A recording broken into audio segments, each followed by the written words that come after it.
All right, welcome to the pod, Matt. Thanks for having me, mate. That's Happy all to good. be here. That's all good. Now, we're going to start nice and simple. Who are you? What do you do? Matt Hunt. Currently, what do I do? Fucking just about to start being a PT. Do a bit of fitness coaching at F45. And that's pretty much it. That's about it. Now, just got back from a holiday trip in Japan. Yes. How are you finding getting back into routine after that? I haven't got back into routine yet. Had way too many beers. Just living the life. Yeah. Got pretty sick, so fucking just feeling sorry for myself. Fair enough. You got to do a little bit of that sometimes. Yeah. How do you go usually? Do you feel like it's a bit of a skill that you've got to practice getting back into routine when you've been away? Yeah. I find it's always a struggle. Yeah. Takes a good couple of weeks, if not longer. And what do you find is like the best way to get yourself back into routine?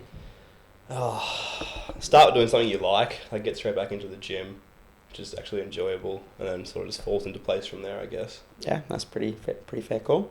I reckon it's always a bit of a skill that needs practicing. It's one of those things that you don't really think about, but it's a skill that you pick up over time and things that work for you. So I think the hardest thing as well is just getting your sleep back to normal. Yeah. Getting back into a sleep routine is way more difficult than going back to work and stuff. Yeah. In my opinion. Almost need a holiday after your holiday. I know. All right, so we're going to start off nice and strong. So this little section here that I want to start with is called quote, true, false, meaning. All right. So the aim of this is to, get us to know who you are a little bit based on your answers and what you think of these quotes and what they mean to you. So they're nothing that you said or anything like that, nothing crazy. They're just ones that I think, some of them I might think are relevant, some of them I might not. I'm happy to share my meaning as well. Let's get stuck into the first one. So the first one that I've got is the greatest consequence in life is not keeping commitments / promises to yourself. Do you think it's true, false, and what does that mean to you? Yeah, I'd definitely say so, because not keeping commitments and promises to yourself, no one else sees that, so it doesn't matter to anyone else. But you know deep down, if you quit something or you're trying to do something, you're like, oh, this is too hard, you just give up. And why does that matter? I feel like it's just... Fuck, there's deep questions already. Getting stuck in, man. So I feel like if you know you quit something or you gave up on something, it's just always going to be deep down, and as soon as things get hard, you're just going to take the easy road and give up. Yeah. That's just my opinion anyways. Yeah, so you would lean towards more of the fact that that's true? Yes. Yeah. I would have to agree. I think some of the confidence in knowing that you're able to handle things throughout life, through anything, it's if you know that when things got tough, you were still able to show up for yourself and still get it done, even when you didn't feel like it, that's going to give you confidence next time that you want to take on something challenging, and give you more of an ability to follow through from there. Yeah, I think that's where training comes back to it a lot as well. Especially if you're training for an event, you could be in the gym by yourself, doing these shit workouts. Yeah. And if you give up, it relates to the rest of your life as well. Yeah. In a sense. And I guess it's not saying that if for whatever reason, if you were to be fatigued and overtraining a little bit and not sleeping, that you're not able to adjust things. It just means that when you say you're going to show up and do, say, hyrox for you, it's all right, well, you've got to put the training in, you've got to you've got that goal that you're working towards, you've got to show up every day in your training program to get it done. And you make that commitment to yourself, and sure, someone might not know that you didn't go to the gym that one day, but you know that you didn't go to the gym that day. And I also feel like it plays a big role in momentum as well. Oh, 100%. It's when you consistently show up doing what you decided that you were going to do, it's it's so much easier to keep doing that, where that one time that you didn't go to the gym and you were still okay and you were still, nothing bad happened, it's that sort of sets the tone of your mindset is I can still skip this session and it doesn't impact me that much negatively. So then it just feeds from there, that continuous momentum, and then before you know it, you haven't been to the gym in 3 months and that's it. Yeah, and often if you go to the gym when you don't feel like it, you might have a shit session, but you might have a good session. But you know that you can still do it. Yeah. And sometimes it just takes maybe a little bit of extra mobility stuff to warm up and get your body moving to sink your teeth in and be all right, let's actually train hard today. Yeah. As well, like it's just, you know, tick off that little bit of movement and it changes a whole lot, I reckon. There's other ways around it too. Like if you're not feeling it, you don't have to do the whole workout. Like drop a bit of volume, like just as long as you turn up and prove to yourself that you can actually push through that. Yeah, is a big thing for me. I think. Yeah, definitely. No, I think that one's a good one. Now, this next one, again, another quite deep one. The reason why I picked this one was because it was a bit of like what we were chatting about in the gym prior to you going on holidays as well, in one of our training sessions about like when you get busy and you've got things that you're trying to tick off, and like, I guess, sort of your mindset around that. The quote is from a guy named Alex Hormozy. It says, "Every single person that has done something with their life is going through the exact chapter that you're going through, and that's the lonely chapter." Yeah. What do you think of that?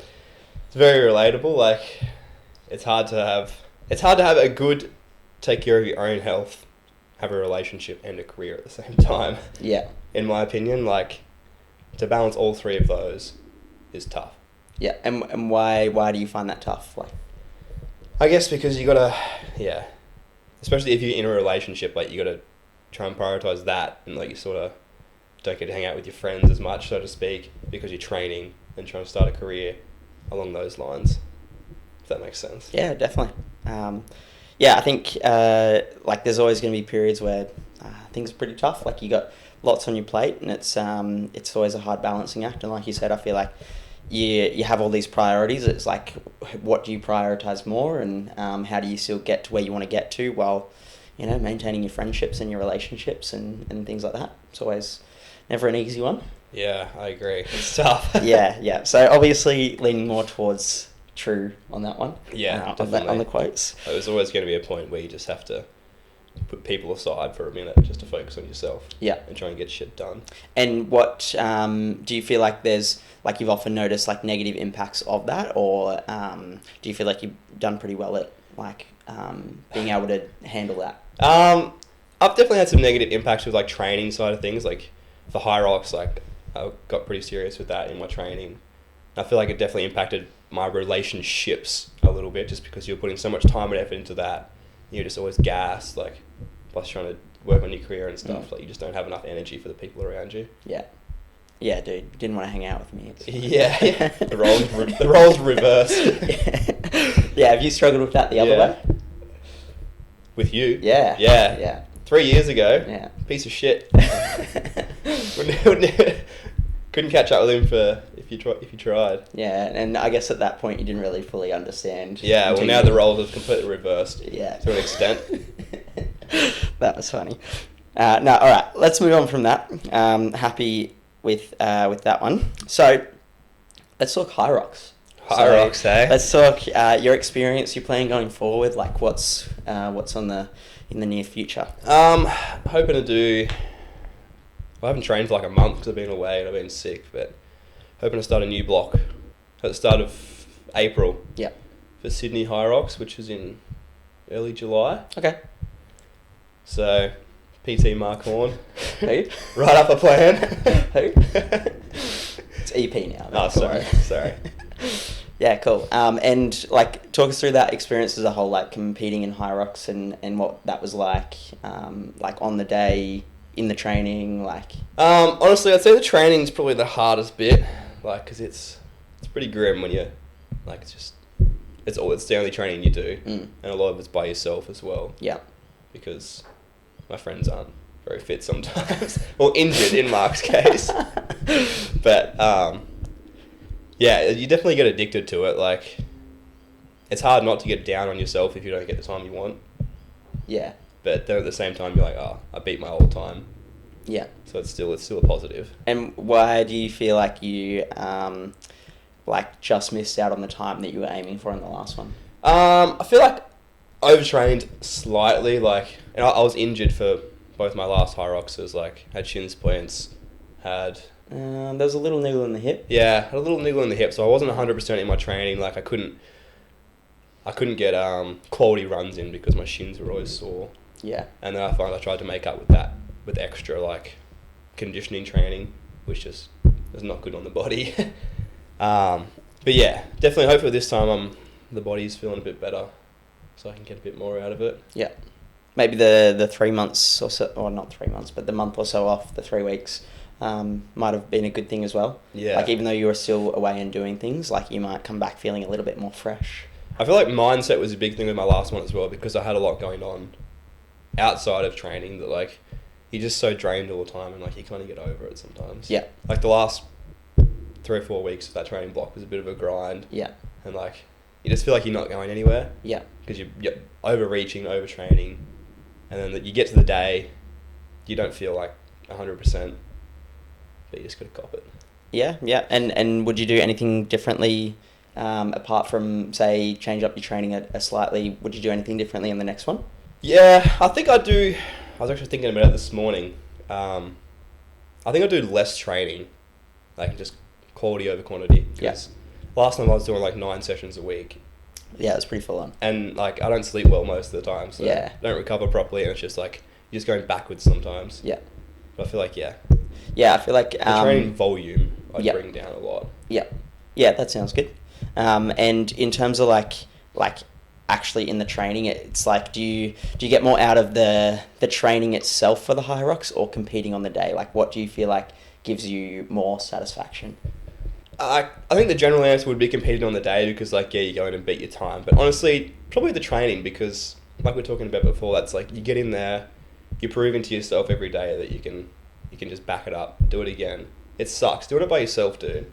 Doing a 40-minute AMRAP or whatever, just grinding for 40 minutes by yourself multiple times a week, and you just get up and do it again and again. I feel like that, like just mentally, that's a win. Like the race day is fun, Yeah. but mentally I think training is not more enjoyable, but the... And do you feel like being in that state of grind and like having to show up all the time, do you feel like that has like brought you to any like mental clarity, helped you out with your like mental strength in other areas of your life? Yeah, or... definitely. I think anything like gym, for anyone like who's been in the gym for a while, showing up when you don't feel good, it definitely relates to your day-to-day life. Like as little as things like doing chores at home, like you just got to do it. Going to work, don't be lazy, you got to do it. Like, so you feel like it's like impacted your discipline a little bit? Yeah, like, 100%. Yeah, yeah. It definitely has. Yeah, that's good. Awesome. Now, let's break down like the importance of having a plan when going to, like, not just hyrox. Like, obviously we're talking about hyrox here and something really challenging. But with any goal, like, break down the importance of, or how you feel a plan can help you achieve that end goal. In fitness? Yeah, anything really. Yeah, I think a plan's like very important, because if you just rock up to the gym and you're just trying to think of what to do, you've got no structure. You need structure. You need to get there and you know what you need to do. You know, like if you need to add more weight, you need to do more volume that day. And following the plan just makes that so much easier. Do you feel like that's just in terms of like fitness and going to the gym, or do you feel like that's in like everything? I'd say that's in life as well. Like if you've got a plan in life, like you have short-term goals and long-term goals sort of thing, or even just a schedule like for the week, like you plan your week out and you can structure it a lot better. Yeah. Just time management, I guess. Yeah. So we kind of spoke about this before, in terms of like your training, your relationships and your health, and like being able to, as well as your career, like being able to link those in like one big triangle and maintaining even distribution to all of those things. How do you feel like do you feel like you can truly find a balance and achieve your goals, or do you feel like there's always got to be something that takes a hit? Personally, I feel like there's always something that's got to budge, because there's only so many hours in a day. You've only got so much energy in a day. I think there's definitely one that's always going to get less attention, in my opinion. Yeah. And that's just me specifically, though. Yeah. And what would you say like your main priorities are at the moment between the three? So if we're talking career is 1 point, relationships, friendships is 1 point, and then training and health is 1 point. Probably career and relationships at the moment. Yeah. But going into this next hyrox, it's probably going to go, career and training. Yeah. And do you feel like that sort of shifts just depending on where you are throughout the year and what you sort of work if I've got an event that I'm actually training for, it's probably shifts more that way. But in between, like you're sort of just trying to get your health back up.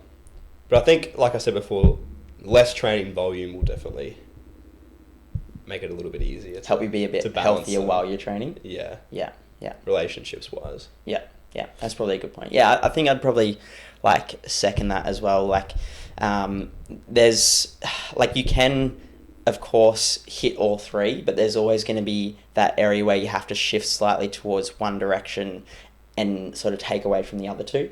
And I find sometimes that's challenging as well because not everyone understands that. Like friends don't always understand that. Yeah. Like it's challenging to hit all three, but there's always got to be something that takes a hit, especially when you like really want to go all in on something.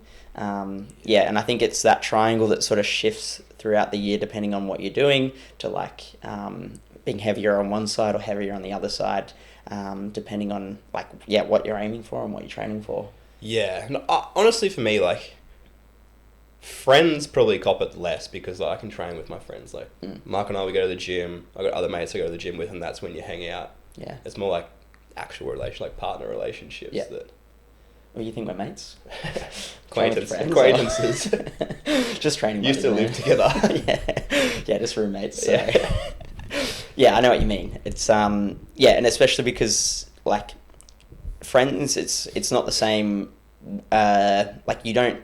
I almost feel like you don't have to put in that effort every day like you would in say a relationship. Yeah. And that can sometimes take a hit, and sometimes that's a massive challenge, I reckon. Yeah, I think in relationships, like, if you don't live together, like you'll go to each other's places, whatever. You have dinner, and you might watch a movie and go to bed, but you're not actually like getting out and doing things together. Yeah. It's just the same thing every time. Yeah, and like when you sort of take that for granted, and you think, oh, we're hanging out, but you're not really spending. It's not really intentional. Actual quality time together. Like you're not going out doing activities, like whatever. Yeah, That makes sense. Yeah, definitely. And I think, just on that note as well, it's like when you're working really hard on like your business, or in this case, like finishing your PT stuff to start that. It's like that's a lot of what you're thinking about, and it takes up a lot of mental space, as well as like you're obviously working hard on those areas, and then you're also training really hard,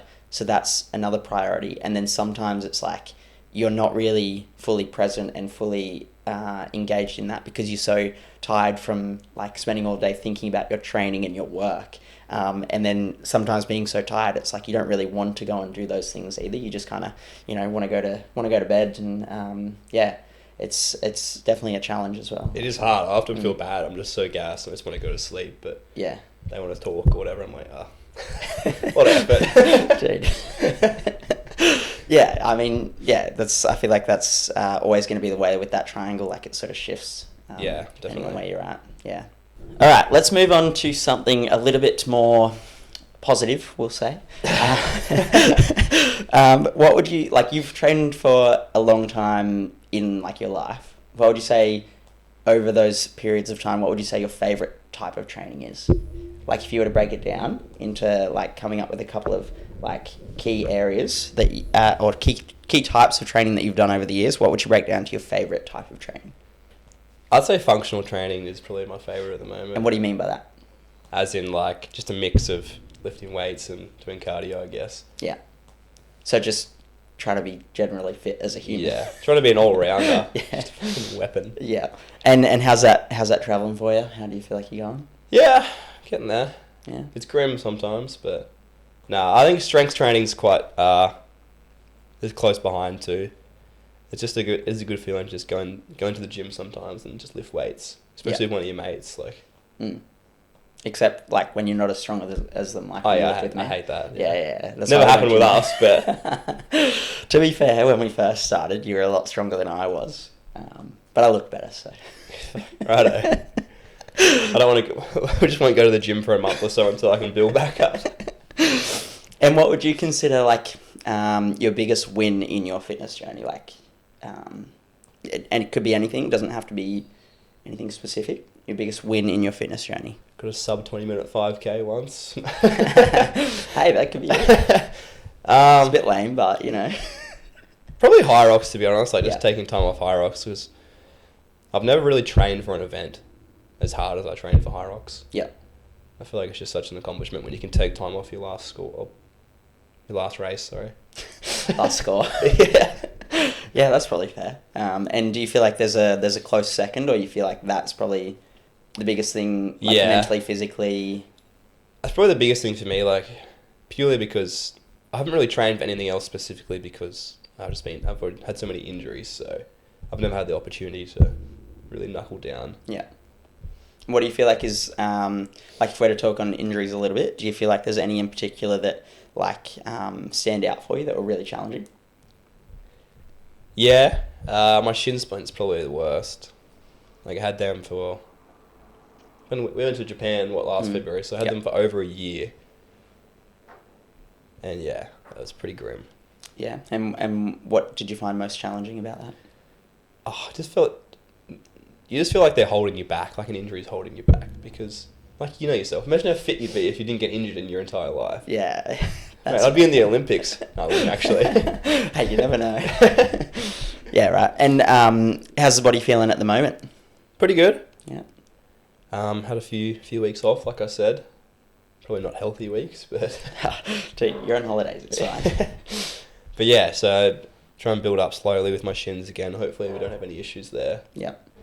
You have to come running with me. You don't want that. To be fair, you might still be fitter than me. No, that's fair. Yeah, well, if we're on the topic of injuries, like, what do you feel like, if now that you're on the other side of a lot of those injuries, what would you tell someone or tell yourself in that moment, in the thick of those injuries? What advice would you give them? Like, if you think about you're talking to yourself in that moment, like gone through it, or someone that is dealing with it in the thick of it at the moment, that's dealing with an injury that's keeping them out of the gym, that's making them feel like they can't train properly and do everyday things without pain, what would you tell that person? See your local EP. Good play, bro. Do your rehab. That's going on Instagram. Nah, honestly, like, just... As depressing as injuries are, yeah, it's going to sound cliche, but you just got to grind it out and stick to it. Like, eventually... Most injuries will eventually, if not go away, they'll get better. And I know a lot of injuries can be quite debilitating, but just pushing through, like working on doing things that you can do to work around those injuries and make them better. Yep, I would agree with that. Now, is there, like, where do you feel like yourself or the other people go wrong with things like that? I feel like a lot of people, the biggest one, even for me, like when I was younger, and a lot of people these days, like, if they get an injury, they just leave it and they just hope it's going to go away. They don't. Yeah. If it's bad enough, it's not going to go away. And then they think, another big one is, they think, oh yeah, it's starting to feel better, I'll go back to my normal workload or my normal volume, and then it's just going to get worse. Yeah. So I think, yeah, I'm going to jump on the back of that a little bit and, like, give my point of view on that. I think in terms of your body, it actually has, like, pretty good healing properties for itself.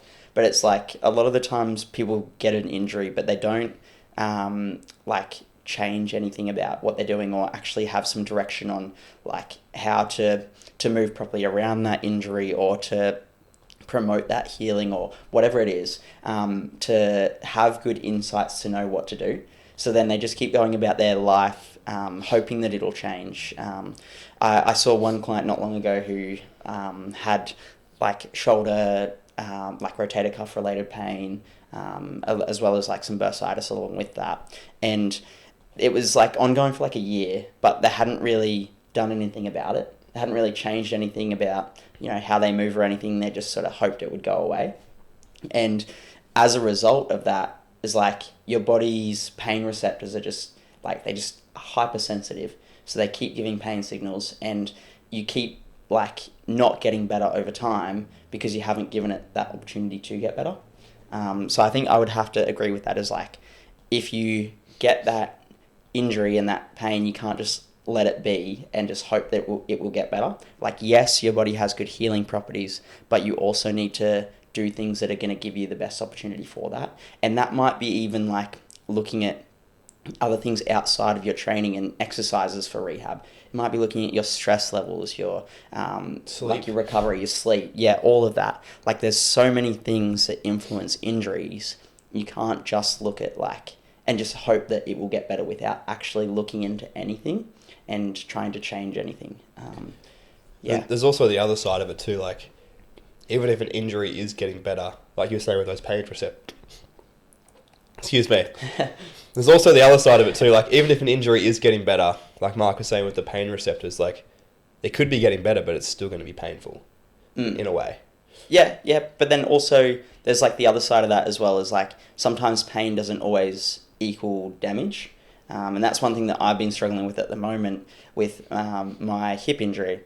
You got injured hip. Yeah, I do, man. Technical diagnosis is osteitis pubis, and it's pretty much just inflammation on the anterior side of my hip. And a lot of that, I know, like it was there for so long before and this is going to sound stupid as well because I just spoke about this, but it was there I played through it a little bit. Yeah, I know. Great advice. Great advice.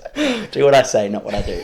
No, okay. To set the scene, it was towards the end of last soccer season. I probably played through it for maybe 2 months or so, 6 weeks to 2 months-ish, where it was really affecting me. But it was a couple of games left of the soccer season, fighting against relegation. So it's just one of those things that you just, suck up and get through. And it was fine. When I was playing, when I was warmed up, it was okay most of the time. So you just sort of play through it. And then by the time I got it looked at and had it properly diagnosed, not that really mattered because I kind of had a good idea of what it was anyway and how to train to fix it. But it just sort of gives you a little bit more insight. But because I left that for a little bit going into when I was going to take control of that and help fix it, it has lasted a whole lot longer than it should have. I would have said maybe 12 weeks, but because I was playing through it and playing through that inflammation for 2 months or so, it took me a lot longer to then help my body understand that it's a lot stronger through there and build the capacity up through there and then slowly reduce the pain that I was getting. Where that would have been a lot quicker if I got it fixed straight away. And I do have a little bit of regret around that, but I also know that it's just one of those things when you're in that position, you feel like you can play through it, and you do, and it comes out the other end and not so good. But yeah, in saying that, there's lots of pain that I was getting in my rehab that wasn't necessarily more damage.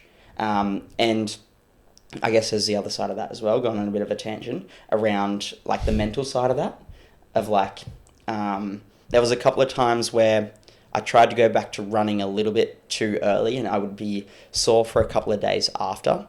And then mentally that's I don't want to go back into running because I know that I'm going to be super sore after. But then I also know from the background and the work that I do, it's I might have been getting more pain, but I wasn't actually creating more damage. As long as I wasn't going overboard and giving my body too much volume in one hit straight away. Would you say it's just your body trying to protect that injury? 100%. It's pain signals, this, the feeling of pain is a signal of your body trying to protect you, right? Similar to a signal of hunger or thirst. It's trying to keep you alive, trying to protect you from something. So the pain is exactly that. In this case for me, it was trying to protect me from what it felt was a weakness or what it felt, wasn't how it should be. And there was obviously lots of inflammation in that area. So yeah, those pain signals were just trying to protect me. I think going back a little bit to backtracking, to Mark saying he put up with an injury for 6 to 8 weeks before he kind of jumped on top of it and did something about it.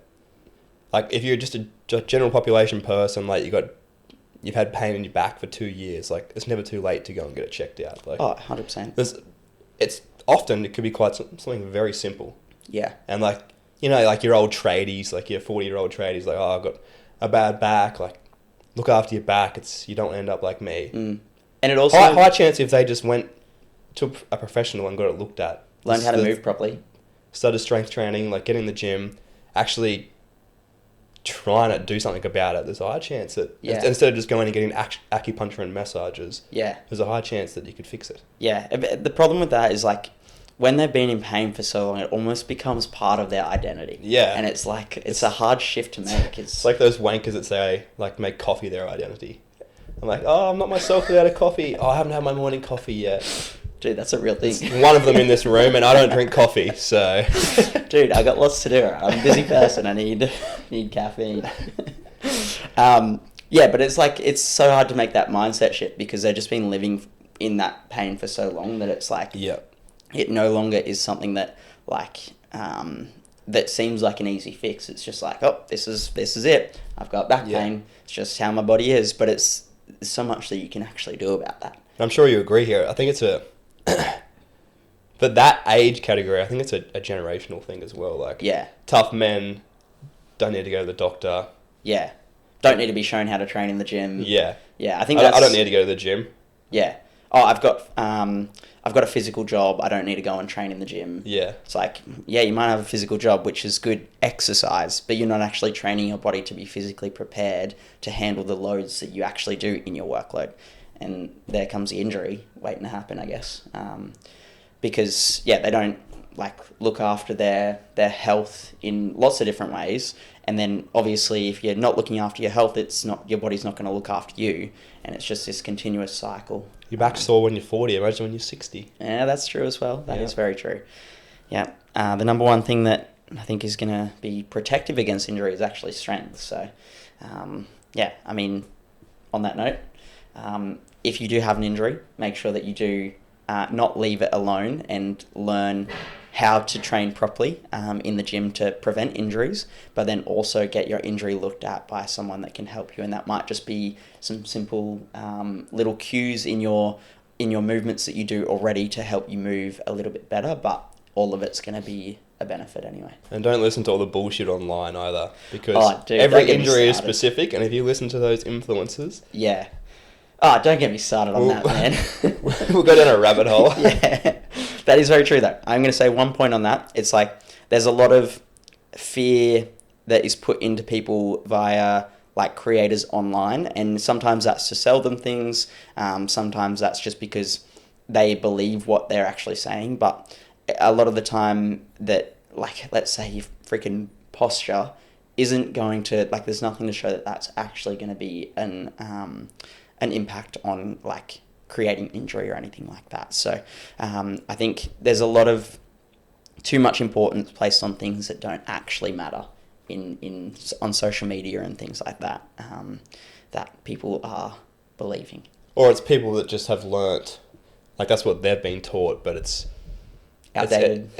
Or is it a lower level to something like an EP or a physio or something would explain to you. That's a good point as well. Yeah.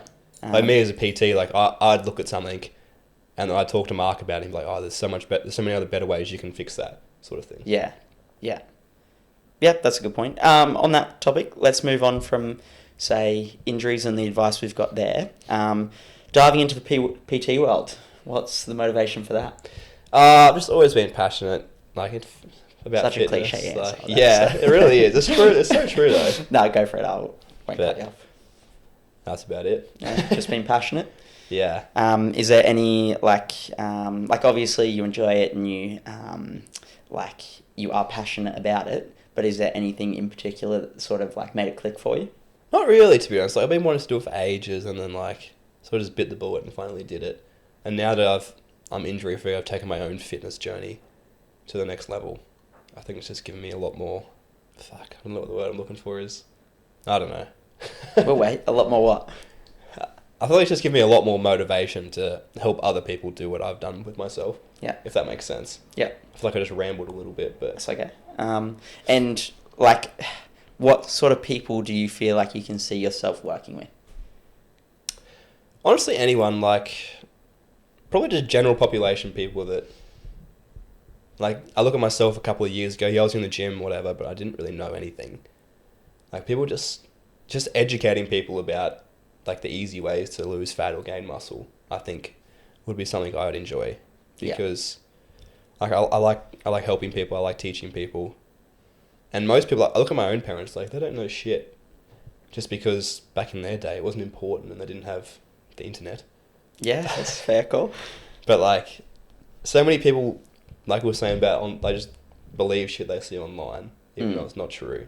Or it might not be true. But then, in reality, it's quite simple. Yeah, I think that's a good point, as well as like the overcomplication of so many things. Is like you see people in the gym, and you're probably the same now that you have like a good knowledge base as well. It's like you see people in the gym doing things that they don't need to do, and it's like sure, okay, fair enough, if they enjoy it, like go your hardest. But you see so many people that are doing things that they don't need to do to get the result that they actually want, and it's like they could train so much better if they just like stick to the basics. Yeah, and it's sure, not everyone can afford to ask for help and things like that, but there's just so many things that people are doing that it's just not getting them towards where they want to get to, or it might be, but there's such a simpler way to do it. Yeah. And it's, as someone who like knows, like has this knowledge base now, it's almost frustrating to watch someone doing that. But obviously you're not going to say something to them, but it's like so frustrating to watch them do that, because it's like you want to help them so bad understand that what they're doing, they could be doing it in such an easier way. Wouldn't it be good if it was like not frowned upon to just go up and help someone? I feel like there's definitely ways you can go about it, but I feel like in general, if there's a stigma that if like a fitness professional came up and told you how to do something, like they seem like a bit of a tosser. Yeah, why do you think that is? I don't know. I feel like there's just such a stigma on like bad PTs and stuff, and that like I guess that's how you go about it too. Like if you're a wanker about it, like don't do this, do this, rather than saying, hey, why don't you try this instead of that? Yeah. And I think that the struggle with that is like there is lots of different ways to get like the same result, and it's there's the point of like exercise versus training. It's like you see someone in the gym, they're doing better than 75% of the people that in the world that don't go to the gym. Obviously that's not an exact statistic, but they're doing better than like those people that aren't going to the gym and aren't able to stick to a fitness routine, like, and they're still exercising, still getting health benefits from exercising, but it's like not getting their full potential. Yeah, it's like that's where it comes in, like exercise versus training. It's like, you know, where's that that balance between actually training for what you want to get to versus going to like just a random group class. Sure, okay, enjoyment, all for it, and like habit of exercise, all for it. But when you want a specific result, you have to train, not just exercise. And this goes back to at the start as well about a structured plan as well. Yeah. Look at that, it all loops together. Yeah, cool. So you don't really feel like there's any particular niche that you want to like help out more so? No, not particularly. Yeah. I'd say, just like your general population. Guys, I was a skinny kid. I think Still are. Well, one that would really hit home is like just guys, like young guys who are looking to get bigger, because I've experienced that. Mark was pretty skinny as well. Oh, come on, man. But Mark's like 5'6", so he just looks at a That's dumbbell and puts on muscle. Not quite 5'6", but the dumbbell part. Yeah. Mark would be like, "Oh, I've been training chest for the last 2 weeks," and he's like doubled in size. I'm like, yes, sick. Must be nice. Yeah. Sucks to be you, eh? Yeah, but I'd say, for me personally, something along those lines. And just like I said, like the general population, educating them and teaching them that it's actually quite simple when you have a structure and cool. You're being told what to do. Well, not told what to do, but guided. Yeah, what do you feel like is the biggest like difference now in your knowledge base? Like you said that you know a lot more now and you're able to help those people understand a lot more. Like what do you feel like's helped you the most in terms of that knowledge base over time? Is it your training? Is it like the courses you've been doing? Is it like where do you feel like that's come from? Bit of everything, like obviously the courses I've been doing, you learn quite a bit from that, but still as a PT, like it's very limited compared to someone like Mark or a physio, like I was saying before. But definitely life experience as well. Like we're talking about mental resilience. Resilience? Did I say that right? Yep. Yeah, like you sort of learn to relate to people. Like that, you have to put in the hard work sometimes to be able to get what you want. Yeah. And then, wait, what was the question again? Like where you feel like you got most of your knowledge base from. You mentioned there's quite a big gap in like what you used to know versus what you know now. Oh yeah. But yeah, definitely my own training a lot. Going to the gym with Mark helps too. Gives you the occasional tip here and there. We spend like 30 minutes talking about one thing. Yeah, we don't really do much working out. Go to the gym for 2 hours, do 2 exercises. Yeah, sounds about right. We deep dive. Yeah. Matt just asked me questions about, how to train for certain things. Yeah. Yeah. No, that's fair. Cool. And on that note, in terms of the fitness space, give me like overrated versus underrated, or not versus underrated, but overrated, something that's overrated in terms of fitness industry and something that you feel like is underrated. This could be anything there at all. Overrated, fad diets. And why would you say that? Like vegan, carnivore, like I said, unless you've got like a medical issue and you can't, and you have to do that. You're just making it overcomplicated. Yeah. Underrated. I don't know. You don't know? Anything that you feel like is underrated, like something that you feel like is really beneficial but people don't realise it? High intensity strength training, I'd say. And define that for us. Lifting heavy weights at a high intensity from I'd say 4 to 8 reps, I guess. Yep. And why do you feel like that is underrated? I feel like it's just your basic compound lifts, like your deadlifts, your squats, your bench. I feel like they make your whole body stronger. And I used to have lower back pain, and then I started deadlifting, and it just goes away. Started deadlifting properly. I feel like they just help with a lot of basic foundation strength. Yeah. And what would you say to someone that is like deadlifting, but they are still getting that lower back pain? Like what's helped you sort of get through that? Sort of just obviously keep progressing and working at it, but also getting someone to assess your form and give you some cues and tips here and there. Yeah. And who did that for you? Some guy online. Just to jump in, that was me. No. Yeah. Is there online? Yeah, fair call.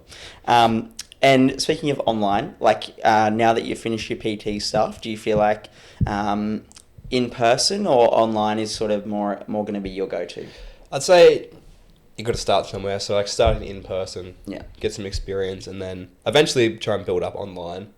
Just got to start posting videos first. Yeah. That's the hard part. Yeah. But yeah, obviously the end goal is to have a big enough online clientele to be able to just sort of travel and work from anywhere. Yeah. But obviously that's in the future. Yeah. And why is that the goal for you? Why do you feel like that's something you're aiming towards? I've always wanted to move overseas, and I feel like that's just, in my opinion, that's the easiest way to do it. If you've got something you can do from anywhere, to an extent. Like some sort of online business that you can work from your laptop. That way you can move there and still have a little bit of financial security, but still keep working. Yeah. You can still work over there, but you've got that base income. Yeah. Which makes it easier to move around, not having to worry about finding jobs straight away or... Yeah. That's probably a good call. And you feel like doing the in-person stuff first is going to be more beneficial? Yeah, I think so. I think part of being a good coach is just experience to an extent. Yeah. Obviously you're going to be dog shit at the start and have no idea what you're doing. Feel like a bit of an imposter. Yeah. Who's this guy? Well, it's funny that you say that because even though I've been doing it for 3 years, I still get that often as well. And even though now it's a little bit on different levels, it's still something that you're always going to get, but it's less of inexperience. It's, I guess, just a confidence thing as well, right? It's the more that you're able to understand, the less this happens. And when you don't quite feel like you're there and you don't quite feel like you have that knowledge base, it's it gets a little bit, it's a little bit overwhelming. Yeah, like if someone asks you a question, you don't exactly know the answer for it. You're like, oh, yeah, this is difficult. Yeah, you kind of feel like you're out of place in that moment. It's Yeah. like, oh, do I know what I'm talking about? Like, and same thing with certain injuries that like I haven't seen before in my line of work now. It's like sure, in terms of general population, getting someone generally physically prepared to tackle like anything in their life in terms of physically, that's easy to do. But then sometimes dealing with an injury that you haven't seen before, you feel like a little bit of an imposter. And sometimes when you can't quite link some things together. So I feel like no matter where you are throughout your journey in coaching, you're always going to get some level of that. And it's never actually going to go away. You're just going to level up and continue to like level up over time where you get yourself in that position to experience that. Yeah, just fake it till you make it, I guess. Pretty much, no. Maybe not in terms of health profession, but that's fair. I think I would second that as well. I think the biggest thing that helps you relate to people is actually dealing with them in person and listening to them to what they're actually struggling with, and then that can help you with the online space as well.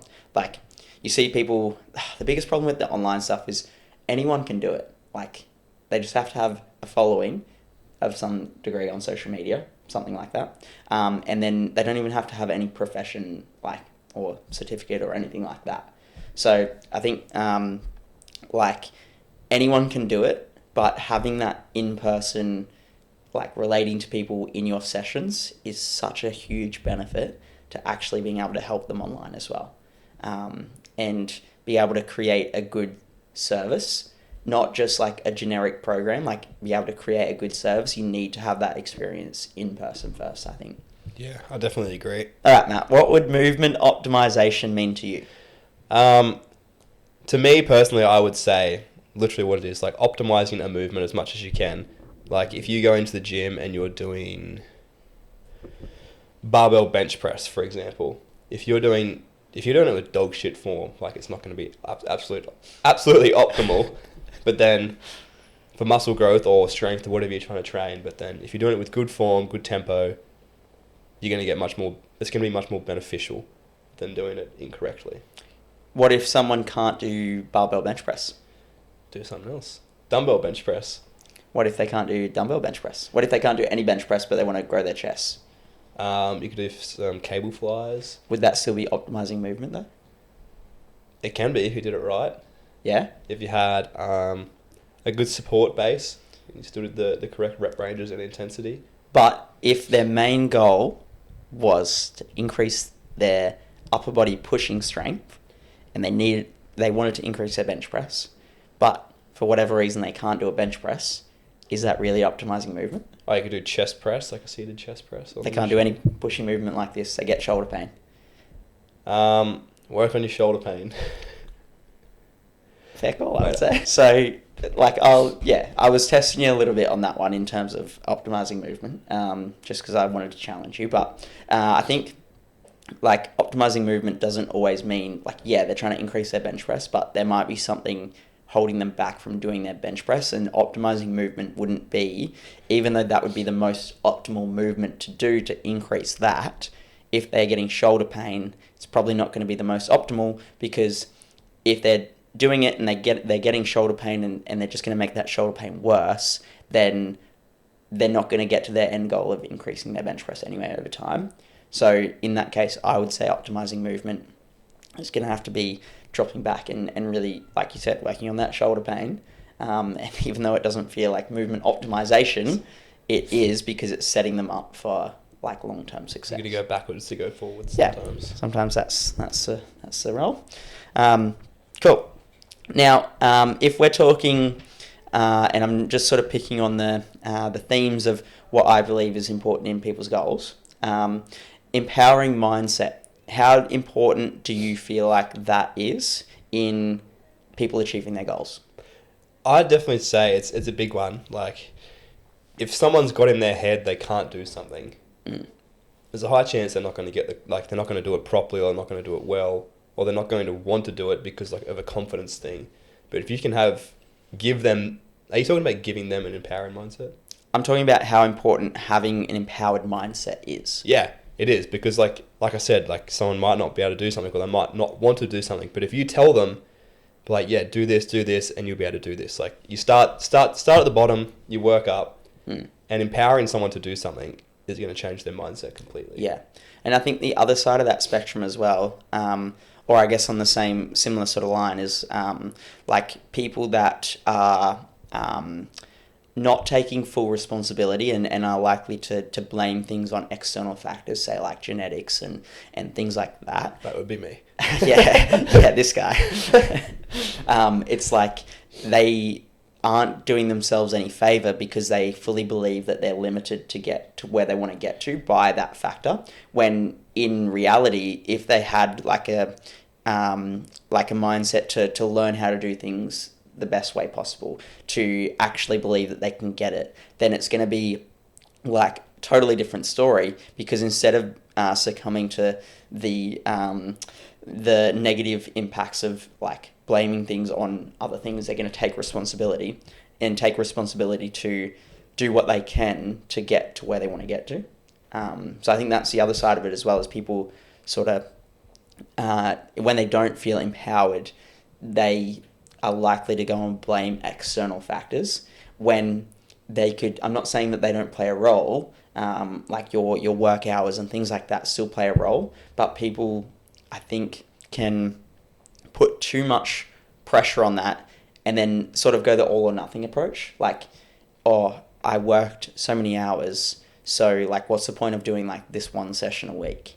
You know what I mean? Where like that would still be beneficial for them and that would still potentially move them closer to their goals, but they sort of don't have that outlook, and they're more likely to just be like, oh, can't do it because of work, kids. Not that I have kids, so I probably shouldn't be saying that, but yeah, like work, injury, whatever it might be, it's like there's always something that is going to stop them from doing it. Whereas if there's someone that is really feeling like their goals are important and is a priority to them, then, and not saying it has to be a priority all the time either, right? Like you can sort of shift throughout that triangle like we mentioned before.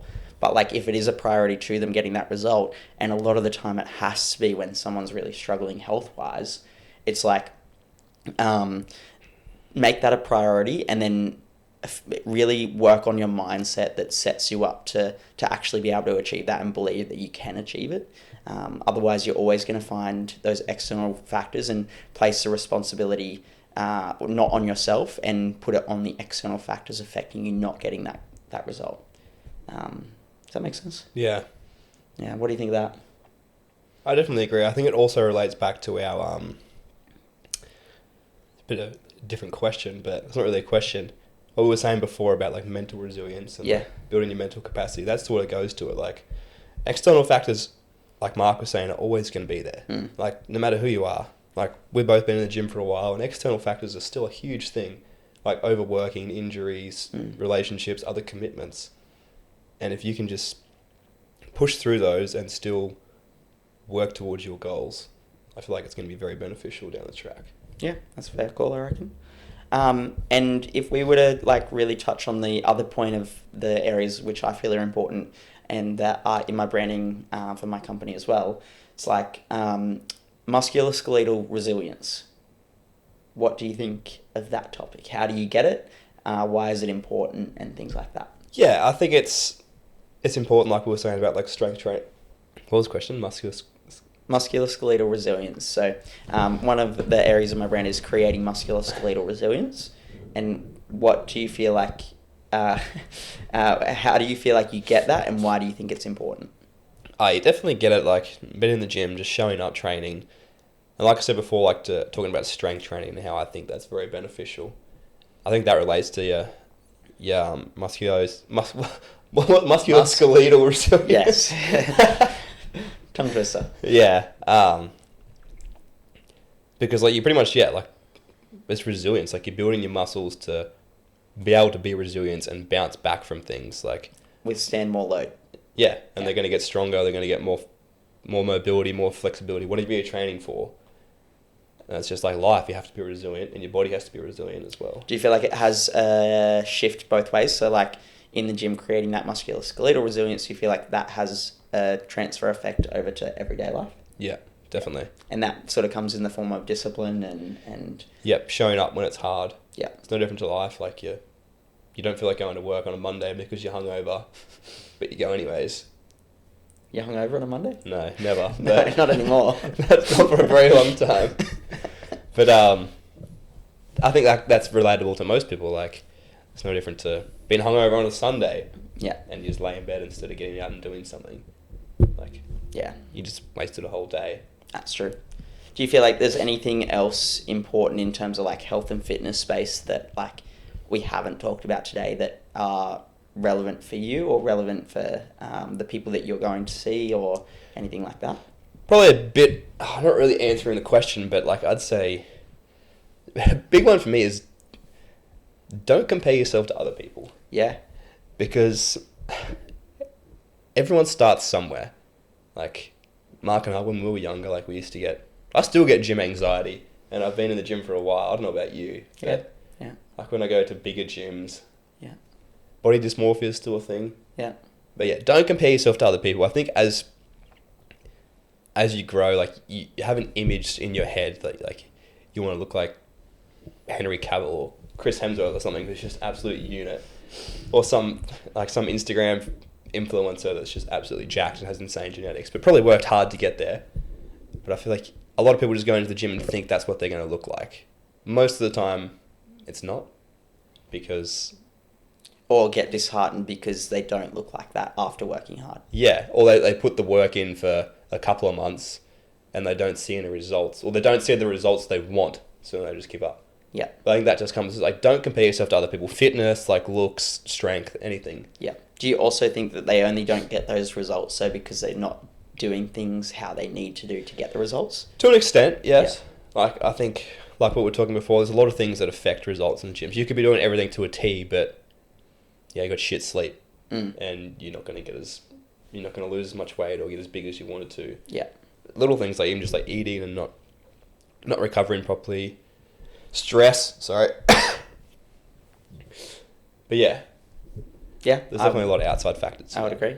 And what's sort of like been like you talking about like the mental side of it there? What's been the biggest struggle for you? Would you say like it is the comparing yourself to others, or have you felt like a little bit insecure about how you've looked in the past, or is there anything there that really stands out? Yeah, definitely. Like I was saying, when you first get into the gym, maybe not when you're younger because you don't really realise, but as you get like early 20s, like you start to be more aware of who's around you, and you're like, oh, it would be good to look like that.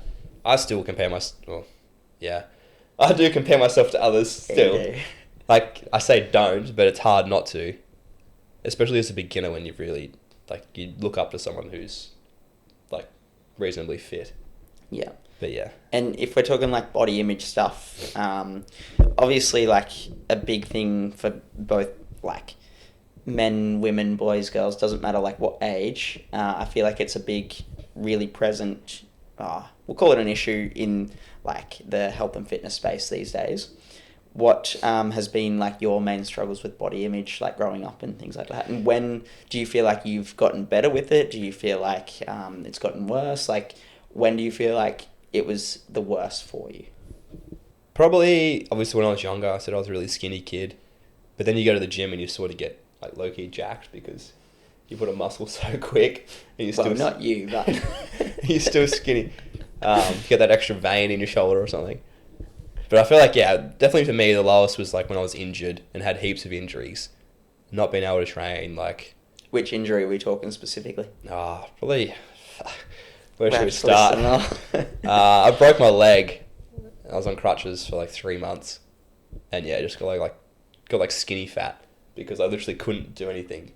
And then I feel like for me too, that was where I got a lot of gym anxiety, like trying to get back from there, like from where you were, like trying to get back to there after an injury. Like you just feel like a piece of shit going to the gym. Yeah. And that's when you compare yourself to people the most, when you're at your lowest, I'd say. Yeah, that's probably a good point. It's like it's different when you've been going for a little bit consistently and you're feeling a bit more confident with where you're at.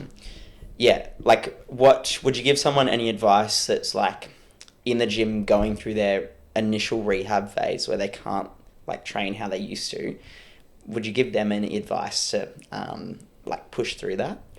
Yeah, honestly, probably the biggest one for me was try and find something that, just say you've got a leg injury and you can't train legs hard. Try and find something else that you can train that makes you feel accomplished, I guess.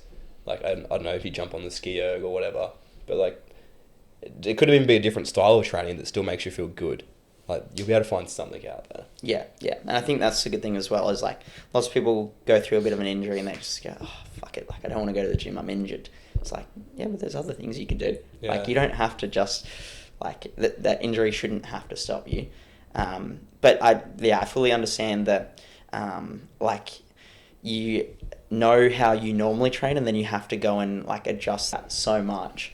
And then like you're doing like, instead of doing like a 150 kilo squat, you're going and doing like a body weight Bulgarian split squat or something. It's like you feel a little bit ridiculous and you almost want to be invisible in that moment, because it's like, and for people that don't train, that might sound a little bit silly, but it's like, where you were and you know that people are seeing you at a much weaker version of that. Yep. And you don't want to be that person, but like you kind of have to be, because that's the stage you are in, like your rehab of that injury.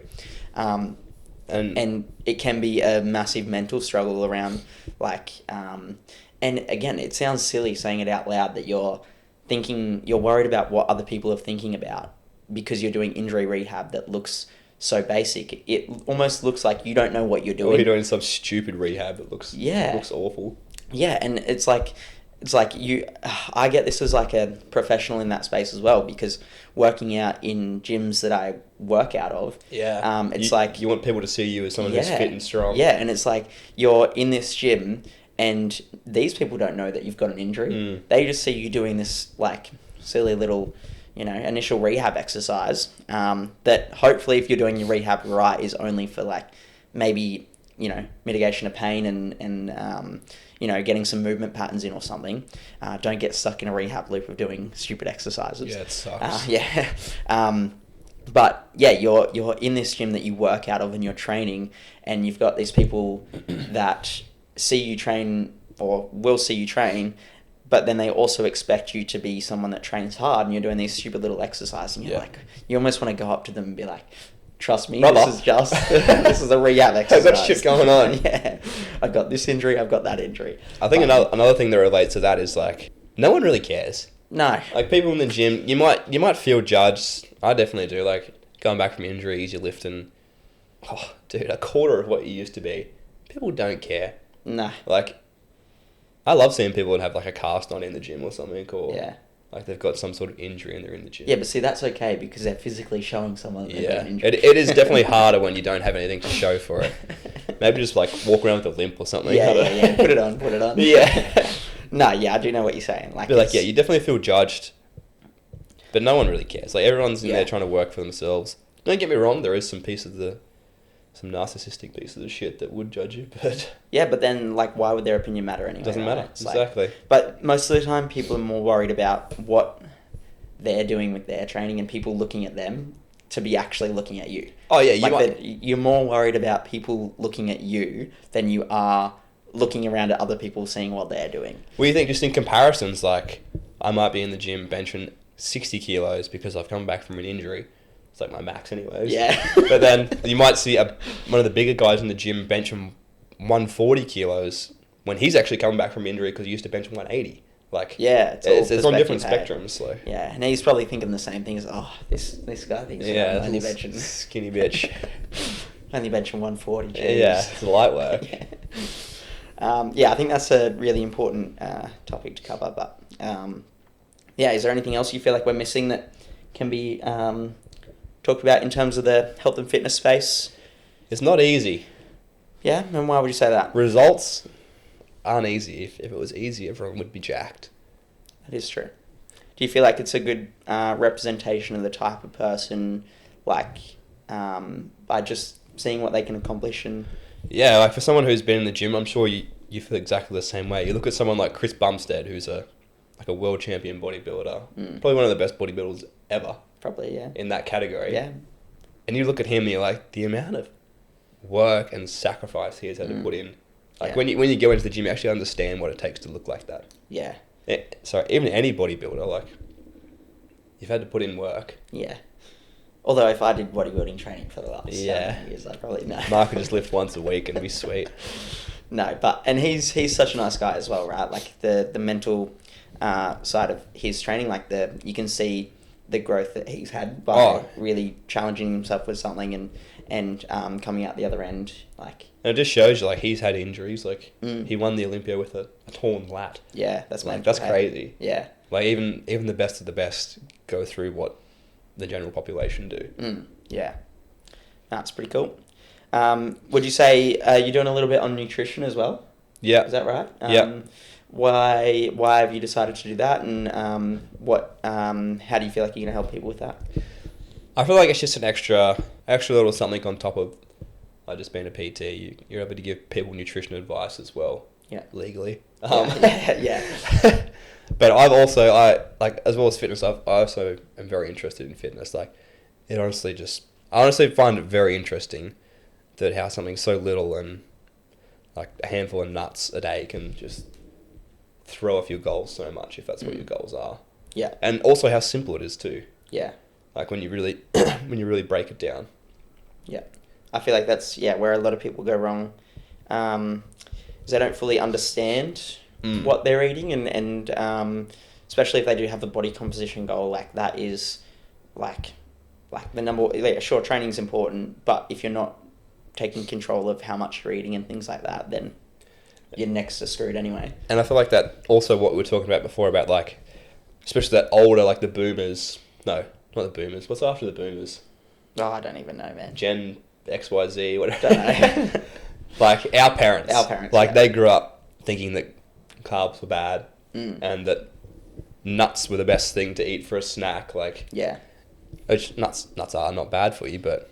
Yeah, we're not talking health, talking, like, body composition, I guess. Yeah, like, they're very calorie dense, and, like, a handful of nuts can be the same amount of calories as a full chicken breast. What's going to make you feel more full? Yeah. But, like, just educating people that still have this, like, just this mindset that of things an old wives' tale they heard once, and they've just lived their life by it. Yeah, that's a fair call.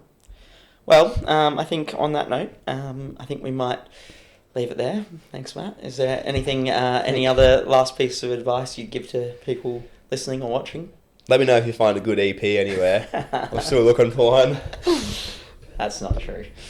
No, anyway, we'll move on from that. Let me know when you want your next hyrox program, and I'll make it super hard. Yeah, right now, actually. Yeah, so we're going to have to leave you and go through what Matt's goals are with his hyrox, and start from scratch again after his holiday. No. And Mark's going to tell me that I'm not doing it right. No, he won't. Well, in a nice way. No. All right, well, thanks for being on the pod, and I'm sure you'll be on again sometime soon. Thanks for having me. If you guys have any questions for Matt going forward, because we'll make this a semi-regular thing, maybe. Yeah. We'll drop them in the comments, and we'll get to them next time. Make them simple questions, not those deep ones. You get poo brain after what, nearly an hour and 20 minutes? Yeah. The brain's not braining. Look, it's just part of, opening up, and it's part of growth, Yeah. So, We'll add some segments in too next time. Some games. Dude, this isn't your show. Co-host. Yeah, you can come along for my next one as well. Yeah. All right, we'll catch you next time. Thanks for listening or watching. Thanks for having me. No worries.